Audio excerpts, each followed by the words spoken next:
Hello, everybody. We're here today to talk about the premise that online payment methods will become so popular that in the future, bitcoins will be more important to the global economy than the US dollar is today.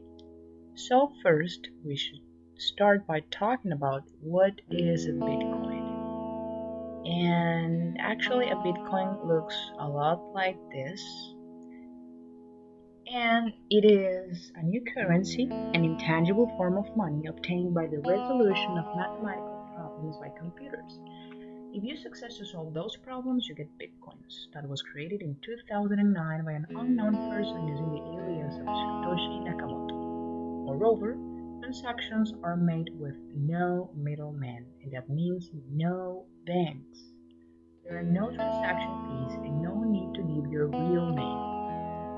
Well, you must be wondering who accepts this type of payment. Well, more merchants are beginning to accept them. You can buy web hosting services, pizza, or even manicures. We'll talk further into that later. So why bitcoins? Well, bitcoins can be used to buy merchandise anonymously. In addition, international payments are easy and cheap because bitcoins are not tied to any country or subject to regulation. Small businesses may like them because there are no credit card fees, and some people just buy bitcoins as an investment, hoping that they'll go up in value. So now, how do you acquire bitcoins? Well, there are three ways. First, you can buy on an exchange. Several marketplaces called Bitcoin exchanges allow people to buy or sell bitcoins using different currencies. The biggest one is MTGOX. You can also transfer them by using mobile apps on people's computers. It's similar to sending cash digitally.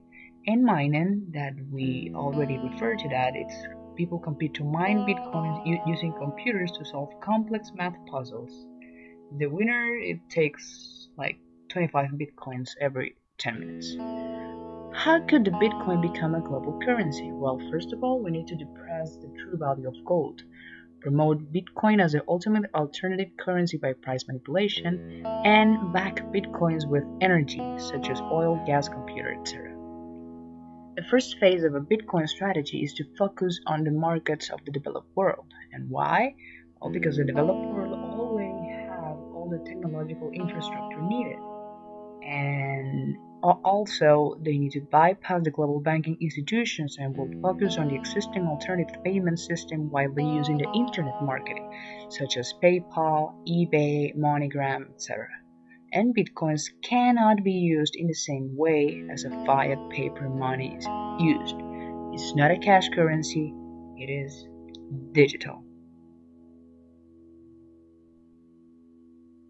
The second phase of Bitcoin strategy is after assuming a total of near total control of all internet markets, only Bitcoin would be accepted as a legal form of payment of goods and services, meaning no Bitcoin, no sales of goods and services. The controllers would not need any laws to compel full compliance, so that will be a plus on the Bitcoin side. And in the final phase, which is the third phase, is our belief that banks will be transformed from their present form and structure to be internalia.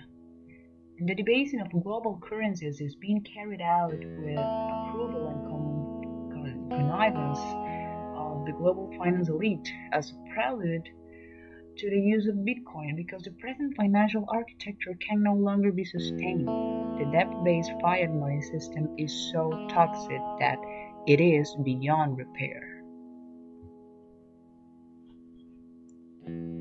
So, who are those accepting merchants that are accepting today's Bitcoins?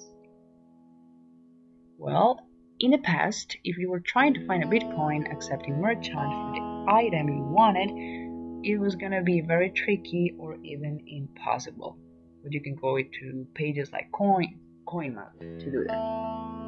Now you can buy physical goods with Bitcoins, such as the global computing giant Microsoft who added Bitcoins as a payment option for a variety of legal contents across its online platforms in December 2014. while they'll announce in July that it is accepting bitcoins through a partnership with Coinbase. Plenty of gift cards businesses as well are accepting bitcoins, and these cards can be used as a surprising number of major retailers like Walmart, Amazon, Target, and Nike as well.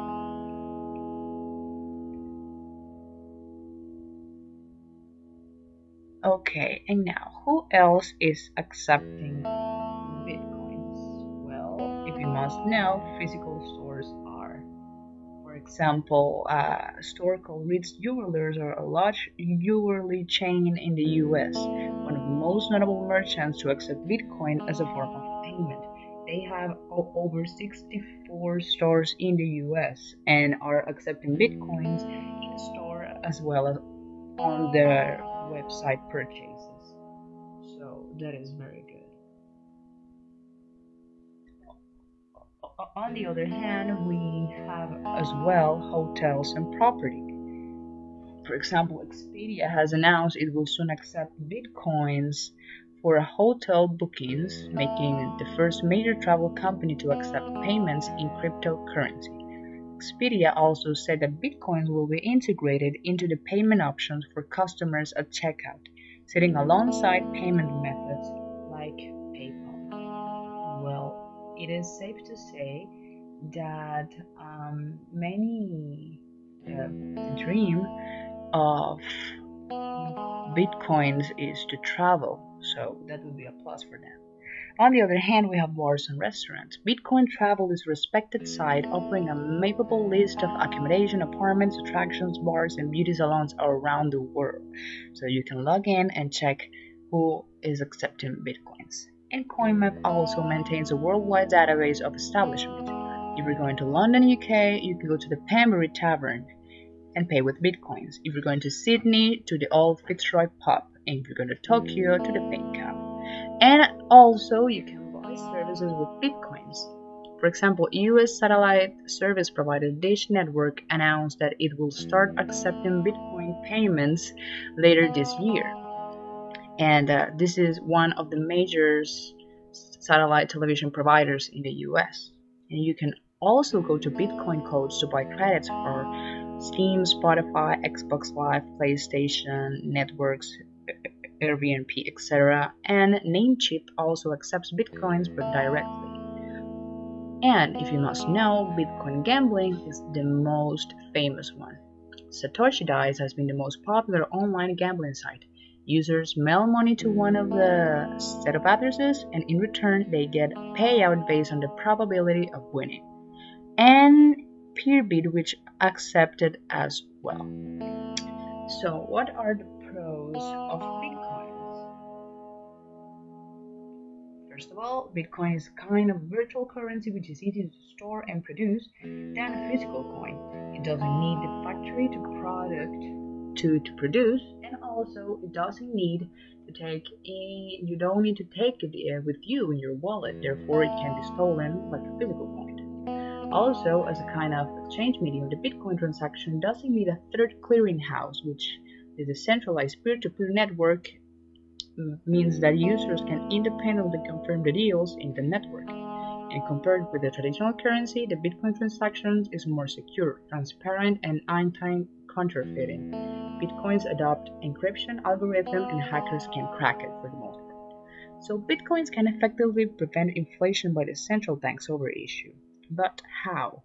Well, the currency supply of Bitcoins is limited.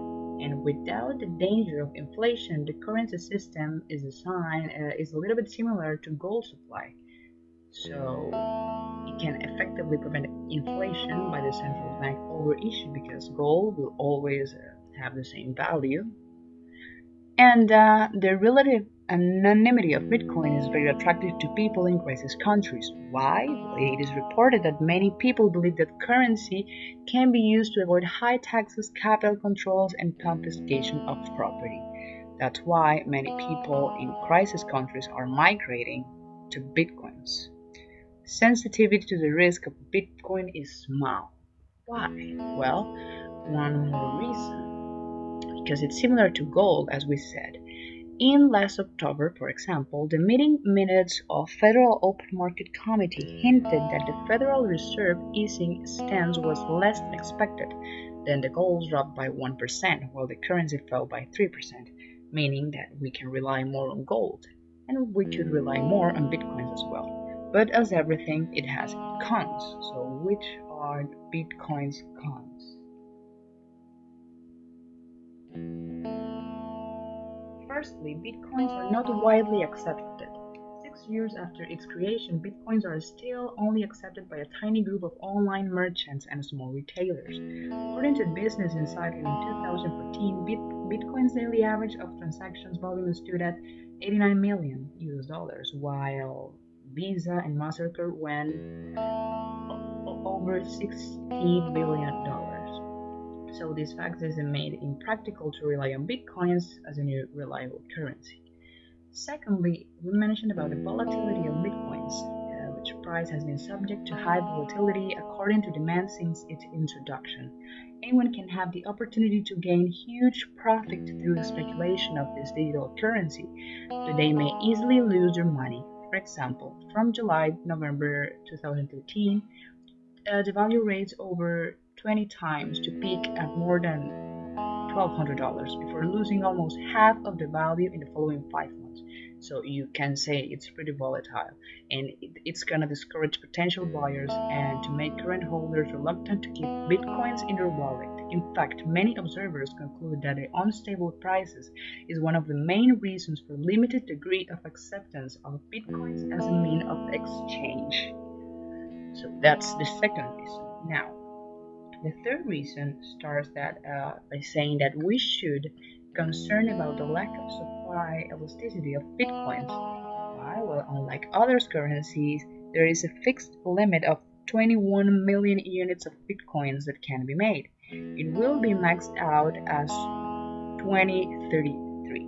Why? Well, because on average the supply of bitcoins will increase by 0.6% only each year. If the Bitcoin's economy or physical currencies expand faster than this digital currency will be shortage and the price will surely rise. On the other hand, relying on data provided by the Business Insider, you can see on the bar chart that one-third of the bitcoins are owned by 47 people. Thus, some say that these most powerful people may enter into collusion that makes significant impacts on bitcoin's prices, especially when there is a shortage on the market. This might encourage the use of bitcoins in speculative activities. And finally, the fourth one is the cybercrime. For example, MTGOT, a major exchange which was handling 70% of all Bitcoin transactions, was hacked for several times in 2011 and 2013, resulting in a 500 million US dollar losses. So Bitcoin still faces significant threats from the cybercrime. As the rise of Bitcoin's public attention, many problems still relate to theft and fraud. Consequently, it had to stop trading, and the company filed bankruptcy protection in February 2014. So, due to the cybercrime, Bitcoins still have a blur reputation. So the big question is, will Bitcoin ever replace the importance of the US dollar? Well, we don't think so. First of all, because the government will always be more powerful than the Bitcoin. So if they get together and say, hey, we have to stop this, they will, and Bitcoins will mean nothing. Secondly, because it's been hacked several times and people don't rely on Bitcoins as much as they rely on paper cash. And finally, we have gathered our references that we're sure you will gladly look through fully. And mainly, we took information from the Business Insider, Yahoo Finance, CNN Money, Bitcoin.org, etc. And on behalf of Carlos G, Feng Hai, and myself, Sajia, we wanted to thank you for your attention. Thank you very much.